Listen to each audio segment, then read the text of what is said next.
Le président de la République, son Excellence Alassane Ouattara, a instruit le gouvernement à l'effet d'intensifier le programme social, le PS-Gouv, qui est dans sa phase 2.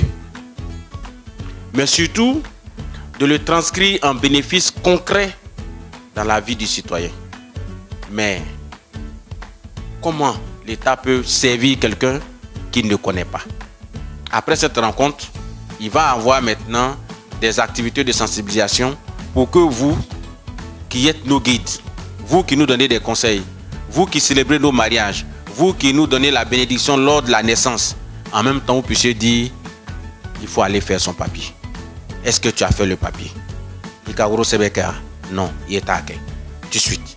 Tu as fait, est-ce qu'il est décédé? Est-ce que tu as signalé là-bas? Non, va signaler.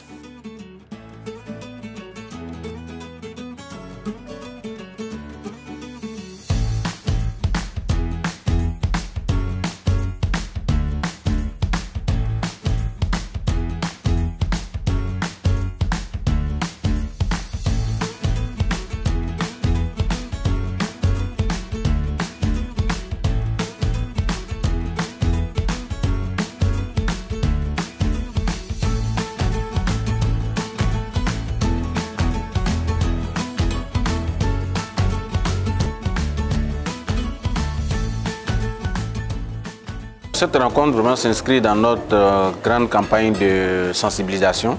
Nous sommes en train, au niveau maintenant de la digitalisation, de la modernisation de l'état civil, de passer à la phase vraiment de généralisation.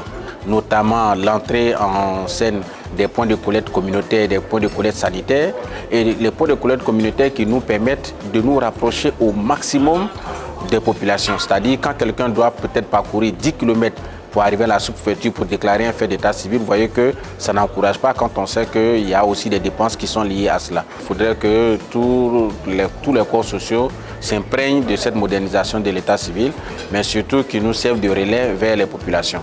Donc nous avons déjà commencé à rencontrer la Chambre des rois et chefs traditionnels.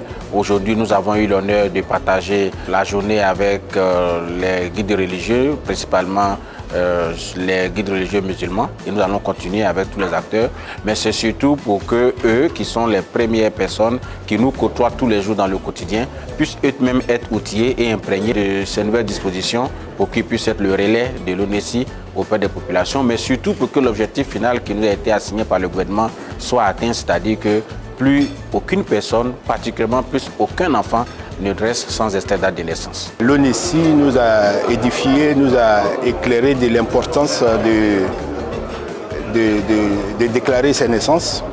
Ce que nous allons nous approprier, tout ce que nous avons attendu ici, nous allons relayer l'information à nos fidèles, l'importance de déclarer les naissances et dire que si tu n'es pas déclaré, tu n'es pas connu, tu ne peux pas aller à l'école, tu ne peux pas bénéficier des avantages qui sont donnés par l'État.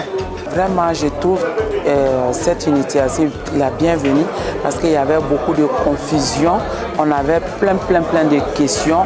Les enfants qui naissent à l'étranger, ceux qui sont nés ici, qui n'ont pas été déclarés, parce que souvent les gens nous approchent, mais je pense qu'après cet atelier, on saura comment les diriger vers l'état civil.